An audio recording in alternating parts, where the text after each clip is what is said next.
Hello friends, स्वागत है आपका इस वीडियो में। फ्रेंड्स, इस वीडियो में हम लोग एक्सरसाइज 16 का क्वेश्चन सॉल्व करेंगे। तो चलिए स्टार्ट करते हैं। देखिए 17 में है फिल इन द ब्लैंक्स, खाली स्थान को भरना है।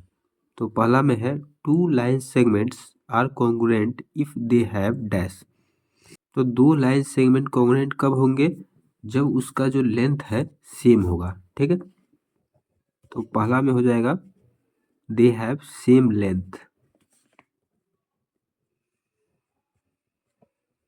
देखिए एक लाइन सेगमेंट ये है और एक लाइन सेगमेंट ये है, तो दोनों तो लाइन सेगमेंट ही है, लेकिन ये दोनों लाइन सेगमेंट जो है कॉन्ग्रुएंट नहीं होगा, क्योंकि ये और ये एक दूसरे को नहीं ढकेगा। इसको अगर इस पे रखेंगे तो ये जो है इसको पूरा नहीं ढक पाएगा, ये बड़ा है। तो कॉन्ग्रुएंट होने के लिए इसका लेंथ और इसका लेंथ बराबर होना चाहिए, तभी ये कॉन्ग्रुएंट हो पाएगा। ठीक है, इसलिए होगा दे हैव सेम लेंथ, तभी कॉन्ग्रुएंट हो पाएगा। फिर दूसरा में देखिए two angles are congruent if they have. दो एंगल्स कॉन्ग्रुएंट कब होगा? देखिए एक एंगल ये है, एक एंगल ये है। इसका मान के चलिए 60 डिग्री और इसका भी 60 डिग्री, तो ये दोनों कॉन्ग्रुएंट हो जाएगा अगर इसका जो मेजर है वो इक्वल होगा, सेम होगा, तो दो एंगल कॉन्ग्रुएंट हो जाएगा। ठीक है, तो यहाँ क्या होगा? If they have same measurement या फिर मेजर। ठीक है,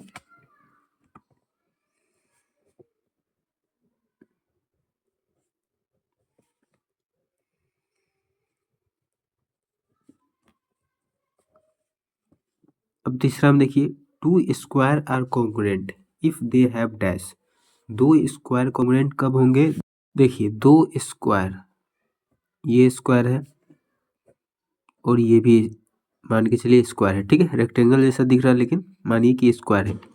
तो ये दोनों कॉन्ग्रुएंट नहीं होगा, क्योंकि ये छोटा है ये बड़ा है। ठीक है, तो इसको कॉन्ग्रुएंट होने के लिए इसका जो साइड का लेंथ है वो बराबर होना चाहिए।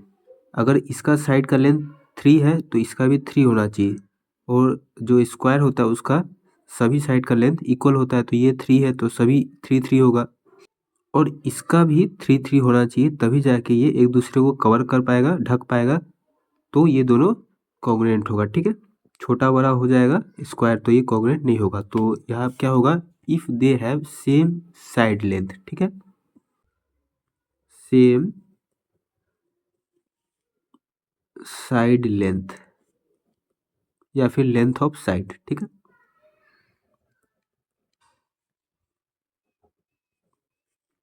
फिर 4 में देखिए two circles are congruent if they have same.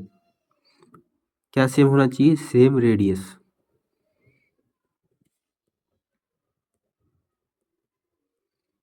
ठीक है, देखिए एक ये सर्कल है, एक ये सर्कल है। ठीक है, तो ये छोटा है, ये थोड़ा सा बड़ा है, तो ये दोनों एक दूसरे को नहीं ढक पाएगा, कवर नहीं कर पाएगा, तो ये कॉन्ग्रुएंट नहीं होगा। तो इसका जो रेडियस होगा बीच से, सेंटर से बाउंड्री तक, ये जो लाइन जाता है इसको बोलते हैं क्या? रेडियस।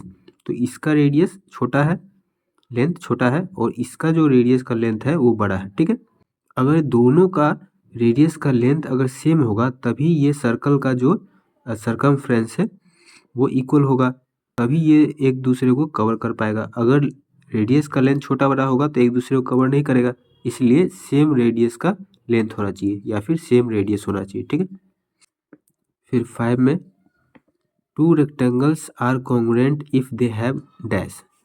अगर उसका they have same length and breadth, क्योंकि देखिए रेक्टेंगल में क्या होता है, ये लेंथ, ये अपोजिट जो साइड है वो इक्वल होता है, तो ये लेंथ है, तो ये मान के चलिए 4 है तो ये भी 4 होगा, और ये ब्रेथ है तो ये 3 है तो ये भी 3 होगा। ठीक है, इसका लेंथ और ब्रेथ दोनों इक्वल इक्वल होगा दोनों रेक्टेंगल में, तभी एक दूसरे को कवर करेगा और तभी ये कॉन्ग्रुएंट हो पाएगा। ठीक है, फिर 6 में देखिए two triangles are congruent if they have dash. Two triangles congruent कब होगा?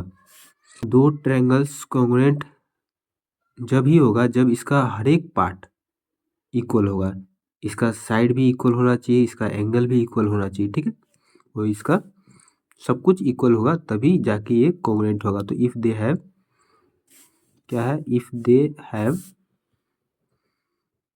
Same parts. ठीक है, फिर 18 में देखिए, which of the following statement are true and which of them are false. True false बताना है। तो पहला है ऑल स्क्वायर्स आर कॉन्ग्रुएंट, क्या सभी स्क्वायर कॉन्ग्रुएंट होंगे।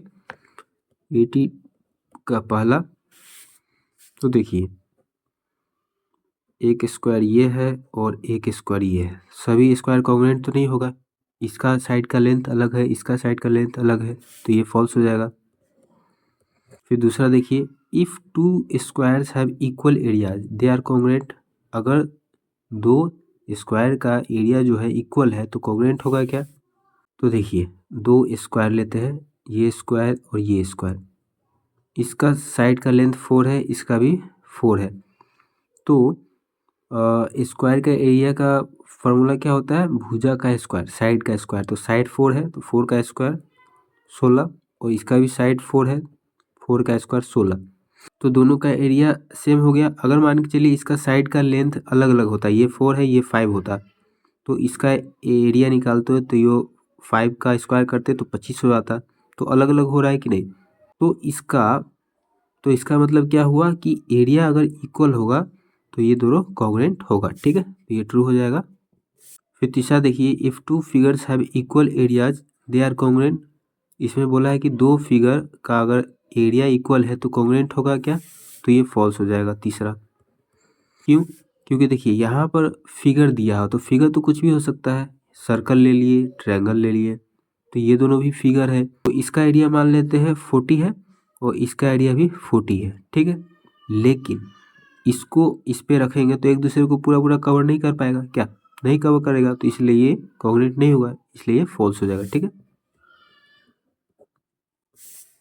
फिर देखिए, if two triangles are equal in area they are congruent, दो ट्रायंगल का अगर एरिया इक्वल है तो ये कॉन्ग्रुएंट होगा क्या, तो ये हो जाएगा फॉल्स। ठीक है, कैसे, देखिए ये दो ट्रायंगल है, इसका ये 4 मान लेते हैं, इसका हाइट 6 मान लेते हैं, इसका जो लेंथ है 6 मान लेते हैं, इसका हाइट 4 मान लेते हैं, तो एरिया क्या होता है ट्रायंगल का 1/2 इंटू बेस इंटू हाइट, तो इसका एरिया निकालेंगे तो 1/2 इंटू बेस 4 इंटू हाइट 6, 2 से कट जाएगा, 2 दूनी 4, 6 दूना 12, इसका एरिया निकालेंगे तो 1/2 इंटू बेस 6 हाइट 4, 2 से कट जाएगा, 2 तिया 6, 4 तिया 12, तो एरिया तो सेम है, लेकिन ये देखिए इसका साइड 4 है, इसका साइड 6 सेंटीमीटर है, तो इसका लेंथ तो इक्वल नहीं है, तो ये कॉन्ग्रुएंट नहीं होगा, लेकिन यहाँ बोला है कि कॉन्ग्रुएंट होगा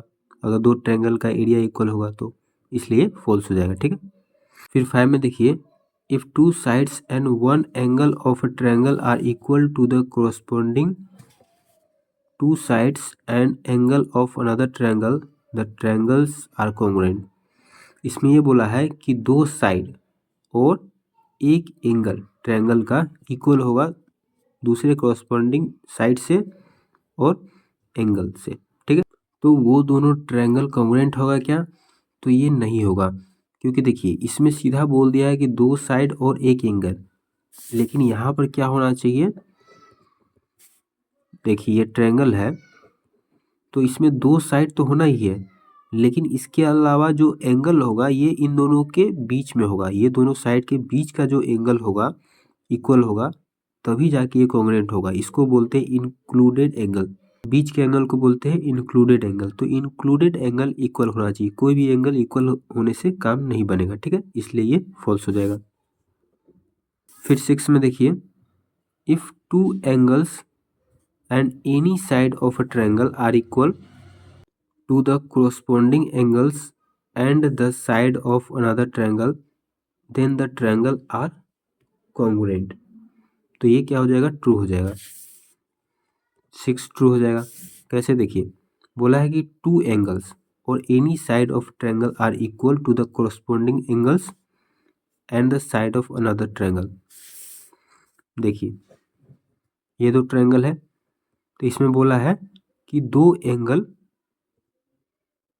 एंगल जो है एक दूसरे का इक्वल होगा कोरस्पोंडिंग एंगल्स, और एक साइड एक साइड इक्वल होगा।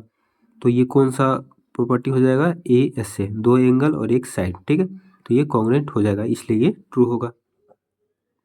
7 में देखिए, if 3 angles of a triangle are equal to the corresponding angles of another triangle then the triangle are congruent. तो ये क्या हो जाएगा, ये हो जाएगा फॉल्स। क्यों हो जाएगा, क्योंकि देखिए इसमें ये बोला है कि दो ट्रायंगल है, अगर इसका एंगल्स, तीनों एंगल्स इक्वल होगा तो ये क्या कॉन्ग्रुएंट होगा क्या। तो ये वाला क्वेश्चन पहले बताए थे। मान लीजिए ये 50 है, ये 60 है, ये 70 है, ये भी 50 है, ये 60 है, ये 70 है, ठीक है। तो एंगल तो दोनों का इक्वल है, 50 60 70, ठीक है। लेकिन इसका साइड का जो लेंथ है वो अलग अलग हो जाएगा, तो ये कॉन्ग्रुएंट नहीं होगा। एंगल इक्वल होने से काम नहीं बनेगा, साइड का लेंथ भी इक्वल होना चाहिए, ठीक है। तो इसलिए फॉल्स हो जाएगा। फिर 8 में देखिए, if the hypotenuse and an acute angle of a right triangle, right triangle मतलब 90 डिग्री का एंगल होना चाहिए, are equal to the hypotenuse and the corresponding acute angle of another right triangle then the triangle are congruent. तो ये congruent होगा क्या, तो ये ट्रू हो जाएगा, ठीक है। कैसे ट्रू होगा, तो इसमें देखिए बोला है कि दो राइट ट्रायंगल है, दो राइट ट्रायंगल है तो 90 डिग्री बनेगा ही, यहाँ 90 डिग्री बोला है। हाइपोटेनियस इक्वल होगा, ठीक है। तो हाइपोटेनियस इक्वल होना ही चाहिए, तो इक्वल है। एक एक्यूट एंगल, कोई भी एक्यूट एंगल, ये चाहिए, ये भी इक्वल होगा, ठीक है। तो कॉन्ग्रुएंट होने के लिए आरएचएस रूल फॉलो कर रहे हैं यहाँ पर। राइट राइट 90 डिग्री है, हाइपोटेनियस इक्वल ही है, तो ये कॉन्ग्रुएंट हो जाएगा। फिर 9 में देखते हैं, if the hypotenuse of a right triangle is equal to the hypotenuse of another right triangle then the triangle are congruent. तो ये कॉन्ग्रुएंट होगा क्या, तो ये नहीं होगा, फॉल्स हो जाएगा। क्यों फॉल्स हो जाएगा, क्योंकि देखिए इसमें क्या बोला है कि हाइपोटेनियस जो है वो इक्वल है बस, तो बस एक ही चीज़ हुआ। दूसरा चलिए 90 डिग्री है तो ये दो इक्वल हो गया, एक तो हाइपोटेनियस वाला साइड और दूसरा 90 डिग्री का एंगल। एक और चीज़ चाहिए तभी जाके ये कॉन्ग्रुएंट होगा। इससे पहले वाले क्वेश्चन में तीन चीज़ था, एक तो 90 डिग्री था ही, हाइपोटेनियस साइड था और ये एक्यूट एंगल इक्वल था, तो इसलिए ये कॉन्ग्रुएंट था। लेकिन इस वाले में 90 डिग्री है और हाइपोटेनियस है, तीसरा कोई चीज़ इक्वल है ही नहीं, इसलिए फॉल्स हो जाएगा, ठीक है। फिर 10 नंबर देखते हैं। 10 में है, if two triangles are congruent then their corresponding sides and their corresponding angles are congruent. इसमें ये बोला है कि अगर दो ट्रायंगल कॉन्ग्रुएंट है तो उसका कोरस्पोंडिंग साइड और कोरस्पोंडिंग एंगल कॉन्ग्रुएंट होगा, तो ये ट्रू है, ठीक है। क्योंकि अगर ये दो ट्रायंगल है कॉन्ग्रुएंट है तो इसका कोरस्पोंडिंग एंगल्स, कोरस्पोंडिंग साइड सभी इक्वल होगा ही होगा, अगर नहीं होगा तो ये कॉन्ग्रुएंट नहीं होगा, ठीक है। तो इसलिए ट्रू हो जाएगा।